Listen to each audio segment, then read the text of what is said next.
Rustika, saya seorang kurator dan sehari-harinya saya bekerja sebagai Direktur Yayasan Biennale. Hai teman-teman Jogfest, teman-teman Jogja Festival, saya Cintani. Saya bekerja sebagai Direktur pada penyelenggaraan Biennale 16 Ekuator 6 2021.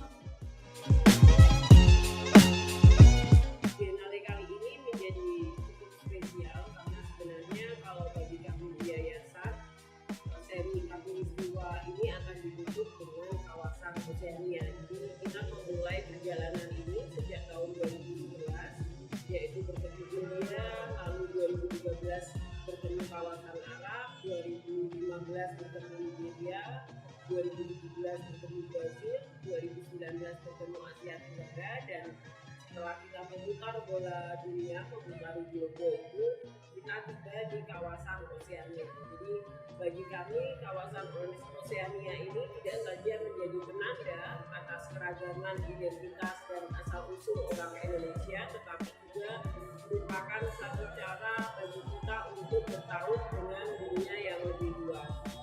Nah, ketika kami membicarakan Oceania, tentu saja salah satu yang menjadi titik penting dalam Biennale Jogja kali ini adalah relasi kami dengan praktik-praktik kesenian di Indonesia Timur. Karena itu dalam pameran utama teman-teman bisa melihat bahwa ada banyak sekali partisipasi dari Papua, dari Ambon, dari Pulau Timor, tetapi juga dari kawasan Oceania sendiri yang lebih banyak dikenal sebagai Pasifik. Kami juga mengundang seniman-seniman dari negara-negara yang cukup beragam ya. Jadi ada Timor Leste, New Caledonia, dari Tonga, Fiji, Samoa, yang sebagian besar sudah juga bertransformasi menjadi seniman diaspora. Jadi mereka tinggal di Selandia Baru, tinggal di Australia, jadi sangat beragam. Kami juga menghadirkan karya-karya yang berkaitan dengan kebudayaan laut, karena memang kalau kita membicarakan Oceania, ketegangan, tetapi juga perpaduan antara kehidupan maritim dan kehidupan kepulauan itu sangat kuat ya. Jadi ada dua seniman dari Jepang, yaitu Yuki Tsurugi dan juga Yuda Kamisato, kami undang sebagai bagian dari pameran utama.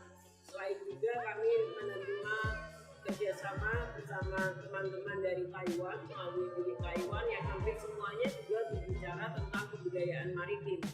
Jadi memang Biennale Jogja 2021 ini sangat kompleks, sangat menarik, sangat lengkap. Ada banyak sekali pembacaan atas narasi Nusantara dan narasi Oceania itu sendiri. Kami memulai persiapan penyelenggaraan Biennale ke-16 2021 semenjak tengah tahun 2020. Pada akhir 2020 kami kemudian mengundang dua kurator, Elia Nufista dan Ayas Purwo Aji. Tentu saja pada penyelenggaraan Biennale kita selalu punya mitra kurator dari mitra kawasan atau negara. Tapi kebetulan di tahun ini kami bekerja sama dengan komunitas-komunitas yang ada di bagian timur Indonesia, dan kami melibatkan mereka sebagai konsultan, sebagai teman berdiskusi. Bekerja sama dengan kawasan ini tentu saja selain karena situasi pandemi, pembatasan perjalanan, tapi juga bagi kami menjadi tantangan yang besar karena sebagai orang Indonesia atau orang yang hidup di Pulau Jawa, imajinasi kita adalah menjadi bagian dari Asia Tenggara. Hampir luput membayangkan bahwa kita juga bagian dari Oceania. Beberapa kawasan yang ada di Indonesia, terutama Indonesia bagian timur, adalah bagian dari rumpun Oceania. Maka dalam penyelenggaraan kali ini, kami banyak melibatkan teman-teman seniman dan komunitas dari Indonesia bagian timur, terutama Nusa Tenggara, Jazirah Maluku, dan Papua. Tentu saja hampir semua komunikasi dan koordinasi, terutama dengan teman-teman dari mitra kawasan, kami menggunakan online gitu. Dan tantangan terbesarnya adalah zona waktu gitu. Karena kita bisa rapat jam 8 pagi sementara di sana sudah jam 3 sore gitu. Jadi cerita konsep pagi-pagi sebelum makan atau sarapan itu kita harus selalu ready. Itu tantangan terbesar sebenarnya. Lalu juga dalam situasi yang hampir perubahannya sangat signifikan gitu ya, kita membayangkan bahwa mungkin penyelenggaraannya tidak bisa dikunjungi oleh umum atau tiba-tiba kemudian berganti mungkin bisa dikunjungi oleh umum gitu.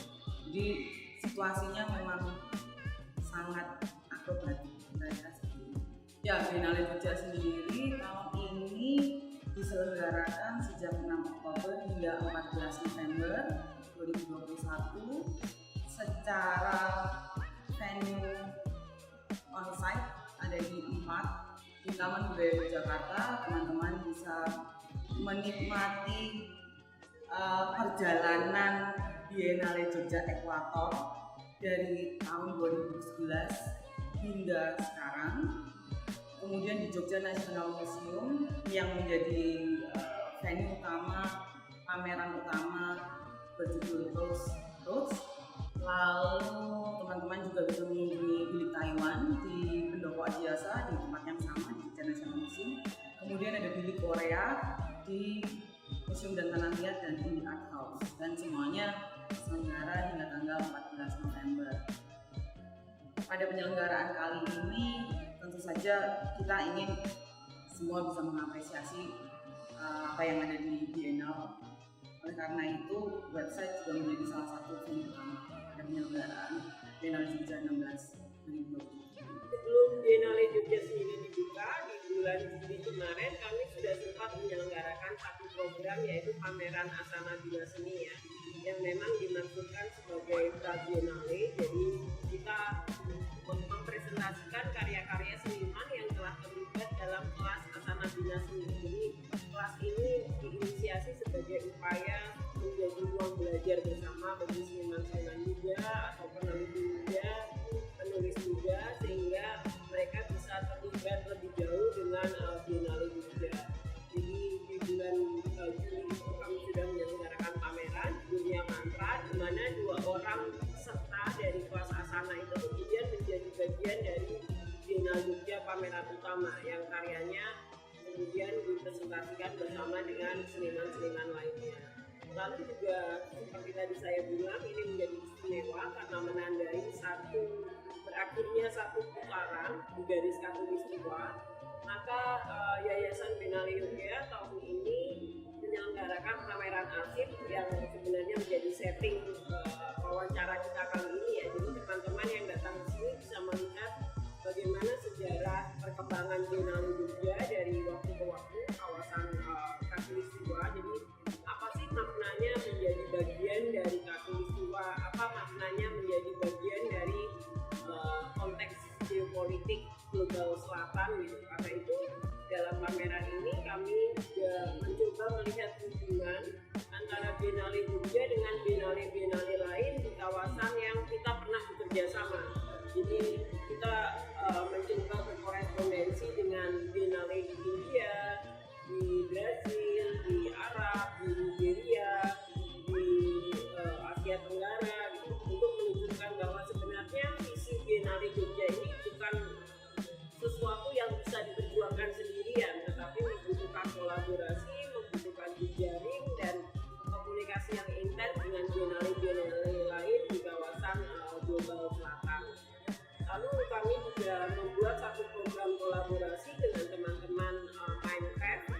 Sangat menarik karena idenya kita ingin mengumpulkan karya-karya yang pernah dipamerkan di Biennale Jogja, tetapi secara logistik atau secara pendanaan mendatangkan banyak karya dari seluruh penjuru dunia itu terlalu mahal gitu ya. Lalu kita punya ide membuat museum virtual, dan saat itu saya sudah bekerja sama dengan seorang seniman yang dulu ikut program Asana juga, namanya Rian Kresnandi, membuat museum virtual berbasis Minecraft. Jadi ide ini kemudian dikembangkan dan kita berhasil menciptakan satu game yang saya kira cukup spektakuler karena kita berhasil membangun negara-negara di kawasan Katulistiwa itu dari nol dan menampilkan lebih dari 30 karya dari 5 penyelenggaraan Biennale yang bisa diakses dari mana saja. Jadi teman-teman tidak perlu datang ke Jogja, tidak perlu kita juga bisa mundur ya, seperti mesin waktu balik lagi ke tahun 2011, balik lagi ke tahun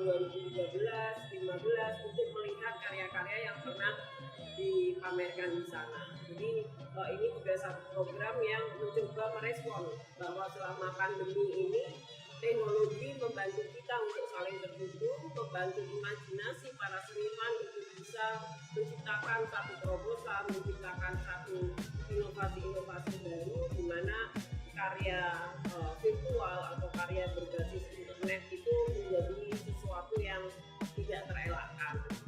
Lalu kita juga ada Bilik Korea, itu kami bekerja sama dengan ASEAN Foundation, mengundang 7 seniman dari kawasan Korea dan Asia Tenggara, ASEAN, dan kebetulan semuanya perempuan, jadi kami mengundang 7 seniman untuk berpameran di Museum dan Tanah Liat dan Indi Art House. Ini juga sangat menarik karena kita melihat relasi antara sejarah gerakan perempuan di Korea dan Asia Tenggara yang selama ini sangat jarang terekspos gitu ya. Jadi ada banyak sekali karya yang berhubungan dengan bagaimana perempuan merespon pergeseran politik, pergeseran sejarah, sampai pada tradisi-tradisi di dua kawasan ini yang juga memberi represi tapi pada saat yang sama memberi ruang bagi perempuan untuk berevolusi. Lalu ada juga Bilik Taiwan seperti tadi saya sebutkan yang merespon gagasan tentang Oceania. Judul pamerannya Pan Australasia, jadi sangat dekat dengan kehidupan maritim dan bagaimana kita saling terhubung melalui mitologi tentang laut dan masyarakat maritim. Jadi memang cukup banyak program yayasan kali ini, jadi teman-teman bisa mengakses banyak sekali informasi melalui website dan dunia virtual. Jadi teman-teman bisa membuka www.biennalejogja.org dan di situ ada banyak sekali update, hampir setiap kegiatan kami update, lalu juga ada informasi tentang seniman-seniman, karya-karya yang dipamerkan, lalu juga hampir semua acara seperti diskusi, kuratorial talk dan semuanya itu terupdate di website dan juga di sosial media. Jadi yang tertarik silakan mengunjungi website itu. Nah, sekali lagi juga melalui program museum virtual itu misalnya kita berusaha menjangkau kelompok yang masih sulit ya untuk masuk ke ruang pamer karena anak di bawah 12 tahun ini kan sebenarnya tidak disarankan, tetapi melalui museum virtual Katulistiwa mereka semua tetap bisa menikmati karya-karya dan tetap bertaut dengan Biennale Jogja tanpa harus ke ruang pameran. Tentu saja ada pameran utama. Di dalam pameran utama kami mengundang Dapur Umum 56. Mereka bergerak sejak pandemi dan juga berkontribusi terhadap membantu support teman-teman pekerjaan seni baik layar yang terdampak, tentu saja hampir semuanya terdampak. Para pengunjung juga boleh menikmati sajian yang mereka rancang. Pengunjung juga bisa menikmati sajian-sajian dari Indonesia, ya kuliner dari Indonesia Timur, bisa diperkenalkan dengan kuliner-kuliner yang ada di Indonesia bagian timur. Lalu kami juga punya program Bioskop Oceania yang akan disiarkan setiap weekend, Jumat, Sabtu, Minggu. Ada beberapa aktivitas yang menarik lainnya. Jadi tentu saja akan datang di Biennale. Ya, kami mengundang 34 seniman dan komunitas yang ada di Indonesia dan di Oceania, melibatkan 2 seniman dari Timor Leste, 2 seniman dari Bengkulu Dunia, 2 seniman dari Selandia Baru, 2 seniman dari Jepang, dan 2 seniman dari Australia. Kami juga mengundang 24 seniman dari berbagai kota di Indonesia. Ada dari Tangerang, dari Gresik, dari Pangkalan Madura, Yogyakarta juga, dan komunitas-komunitas yang ada di Ambon, di Maumere, di Kupang, dan di Jayapura. Sebenarnya saya sejak kecil suka kesenian ya, jadi tidak terbatas seni rupa. Jadi waktu kecil saya masih ingat sering diajak ketika ke rumah kakek gitu, sering nonton pertunjukan tradisional, pertunjukan wayang Cina di kelenteng atau pertunjukan ketoprak, pertunjukan ludruk. Jadi memang sejak kecil cukup dekat dengan dunia seni, dan terutama saat itu malah seni tradisi, dan ini ingatannya sangat kuat sampai saya remaja. Jadi waktu saya SMA kebetulan sekolah saya itu berhadapan dengan Tentara Budaya, jadi sering sekali sejak SMA saya sudah nonton pameran kontemporer lah ya. Walaupun saat itu mungkin tidak terlalu paham juga sebenarnya karya-karya itu berbicara apa, konteksnya bagaimana, tetapi itu menjadi satu rutinitas yang cukup sering saya lakukan, entah pulang sekolah atau ketika bolos atau ketika diusir guru dari kelas. Nah dari situ memang saya merasa seni itu menjadi bagian dari hidup saya. Jadi saya masuk ke Fisikor itu karena pengen jadi wartawan, karena saya kuliah di jurusan komunikasi, saya tertarik dengan dunia media, tetapi kemudian memang perjalanan selanjutnya aktivitas saya banyak mengantar terlibat dengan dunia seni, entah menjadi sama seperti teman-teman semua, mengawali dari volunteer, mengawali jadi kerja-kerja jaga pameran, atau kadang jadi meliput acara-acara kesenian. Nah, sebenarnya sama, kita mengawalinya dengan cara yang sama, tetapi memang saya merasa seperti ada panggilan ya, bahwa ini yang ingin saya lakukan dalam hidup saya. Gitu. Saya merasa tidak bisa meninggalkan kesenian. Nah, dari situ kemudian saya mulai bekerja secara konsisten di beberapa lembaga kesenian, mulai dari mengelola majalah, mengelola newsletter, sampai kemudian membuat pameran, belajar tentang kuratorial, kemudian mendirikan ruang pameran saya sendiri dan terlibat di Biennale juga. Jadi bagi saya memang menjadi kurator itu bukan pilihan profesi ya, ini jadi semacam panggilan hidup, karena saya percaya bahwa seni itu berkontribusi banyak pada gerakan sosial, berkontribusi banyak pada bagaimana masyarakat bisa mengubah dunia, dan saya ingin menjadi bagian dari perubahan itu. Iya, kadang-kadang aku pekerjaan ini menuntut untuk selalu ready gitu kira-kira. Jadi menggunakan outfit yang lumayan mengurangi pikiran untuk mix and match itu lumayan membantu gitu. Jadi saya memilih warna hitam kemudian untuk supaya cepat nggak usah mikir, langsung berangkat. Tapi kebetulan hari ini saya nggak pakai hitam, maaf banget. Aku pikir hitam itu warna yang netral, gitu, bisa dipakai di semua acara, gitu, bisa casual, bisa formal. Jadi pertimbangan simple aja sih, asik.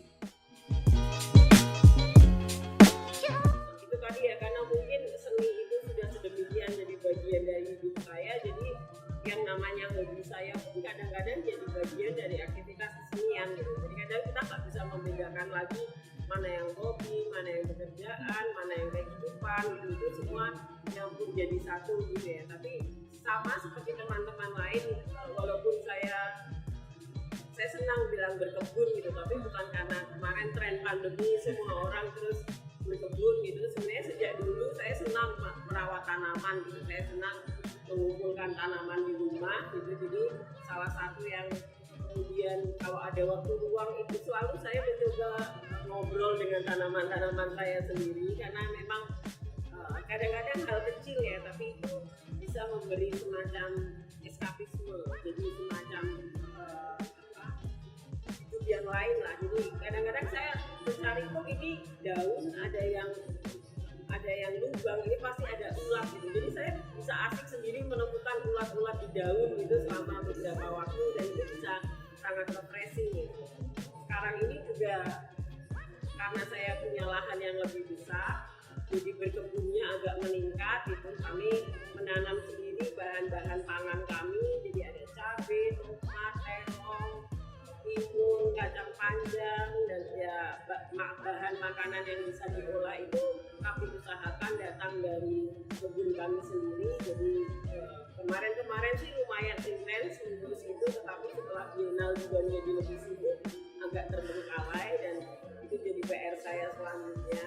Tapi di luar itu saya selalu memulai hari, saya suka perjalanan ya, jadi kadang kalau pikiran penat atau butuh sesuatu yang di luar rutinitas itu, kadang saya cuma naik motor aja keliling, melihat sawah atau lihat langit yang biru, melihat anak-anak kecil main layangan, itu bagi saya udah sesuatu yang sangat berharga. Jadi jalan-jalan, berkebun, memasak, itu semua jadi bagian dari dunia lain di luar sini. Walaupun kadang itu kemudian melahirkan inspirasi juga. Justru kadang-kadang ide-ide kuratorial, ide-ide pameran itu muncul pada saat saya melakukan hobi itu. Saya nggak tahu apakah itu bagian dari hobi, tapi karena pekerjaan saya sebagai direktur itu lebih sering kerja koordinasi gitu ya. Jadi kadang-kadang saya ingin, salah satu rilis saya adalah dengan kerja tangan. Jadi saya hobinya mungkin kalau ditanyain bikin kue, terutama kastengel. Mungkin saya itu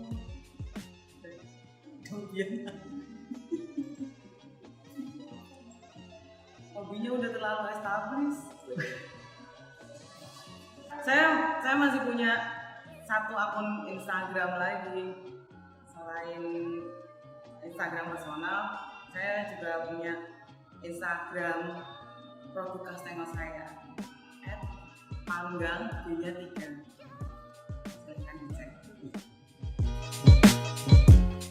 Mungkin yang paling gampang yang sekarang ikut Biennale ya, jadi ada Apani Sato itu dari Thailand, ada Agnes Christina, lalu juga siapa lagi ya, mungkin teman dekat saya Agus Wage, lalu juga siapa ya, Ade Remi, Ade Brite, karena lintasan dia lewat video itu, seniman Nigeria.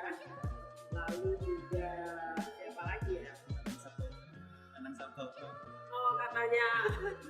katanya Anang Sabtoto. Kalau Anang ya udah 5 kan.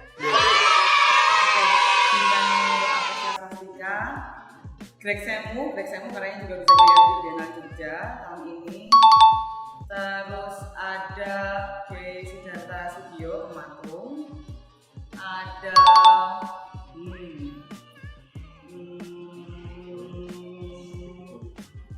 Geger Boyo, kolektif mural, kolektif asik-asik. Ada siapa lagi ya? Janang Sabtoto, Gelia, Gujihan Handoko.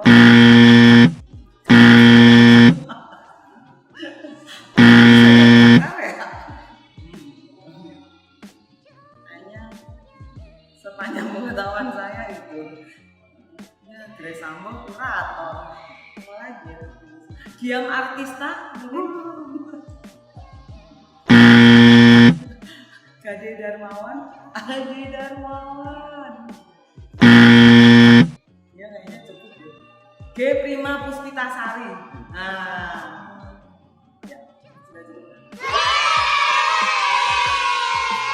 Harapan saya mungkin tadi sudah sempat saya ungkapkan gitu. Sebenarnya Biennale Yogyakarta dari Ekuator ini punya visi yang sangat segar gitu ya.